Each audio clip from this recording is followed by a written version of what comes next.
afternoon, everyone, and welcome to More News Ned.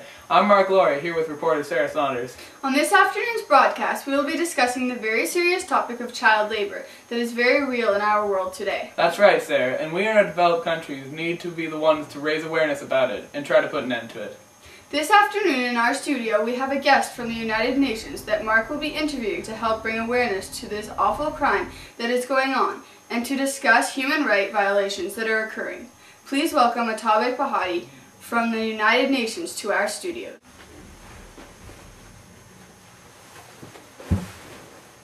Thank you for coming, Atabe. Thank you for having me. Could you please explain to us what child labor is? I'd be honored to. Child labor is referred to as the employment of children on a sustained and regular basis. The work conditions of the children are often very poor and the pay is next to nothing. The children are often required to go to work instead of going to school and therefore are deprived of their education. Child labor is common among developing countries as children are orphans and required to work to get their food. The condition of these children sound awful, growing up without a family and working when they should be in school. Certainly. One of the most common violations stated in the Universal Declaration of Human Rights is that everyone has the right to rest and leisure, including reasonable limitation of working hours and periodic holidays with pay. With child labor, very young children, as young as 5 years old, are working upwards of 12 hours per day.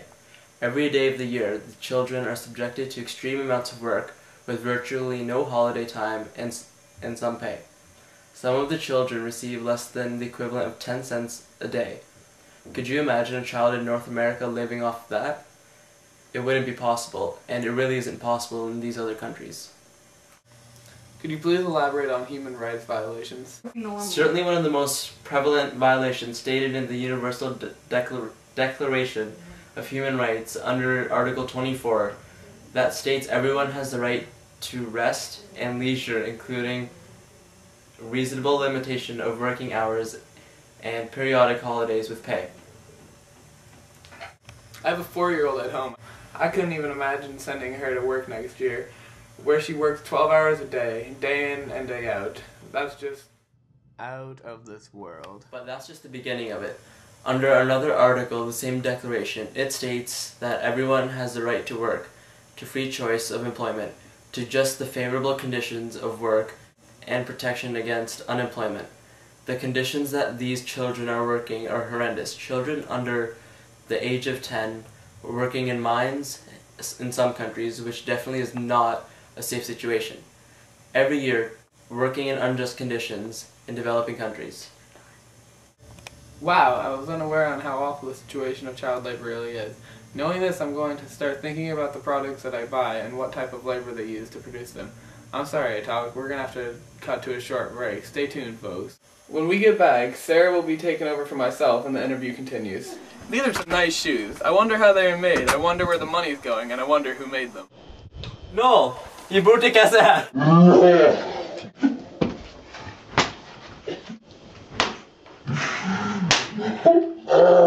Child labor, just don't do it. Just don't do it. Don't.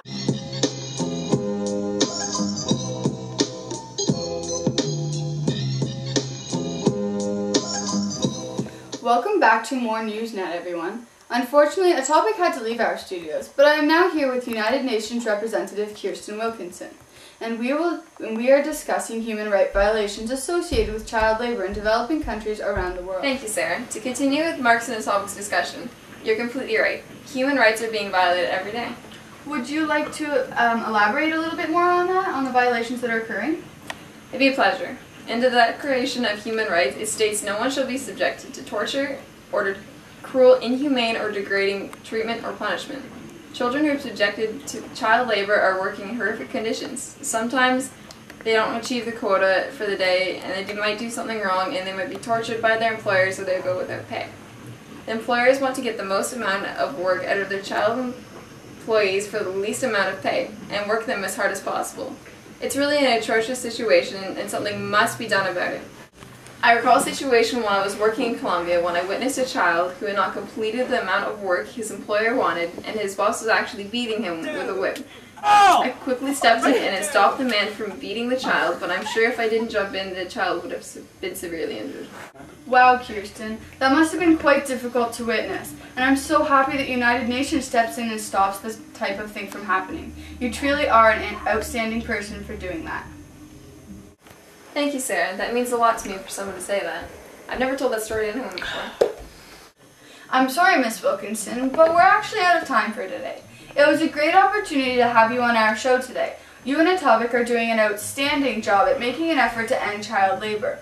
We really need more people like you two out there to end this horrible reality. Well, thank you, Sarah, for having Etobicoke and I on your show. It was a great pleasure. BBC for a special report. All around the world, millions of children go to work instead of going to school. 218 million of them, to be specific, or 1 in every 7 children worldwide. That staggering statistic is from a new report by the International Labour Organization, released as the United Nations marks its day against child labour. 166 million child labourers are under 14. 74 million of those risk their lives in dangerous jobs like mining and construction. Over a quarter of all child labourers work in sub-Saharan Africa, and there almost 1 in 3 children have to work. Our correspondent Orla Guerin has visited a copper mine in the Democratic Republic of Congo. There, 800 children mine copper and cobalt that goes into household electrical items and batteries for mobile phones. Some are as young as 5 or 6. And they earn less than $1 a day.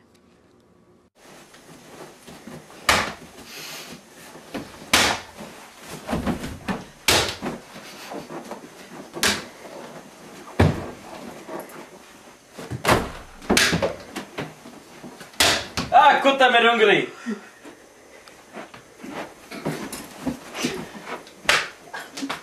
Ahmed! Shamot! That's all for tonight, folks. Tune in tomorrow night for a special report on Vikings football.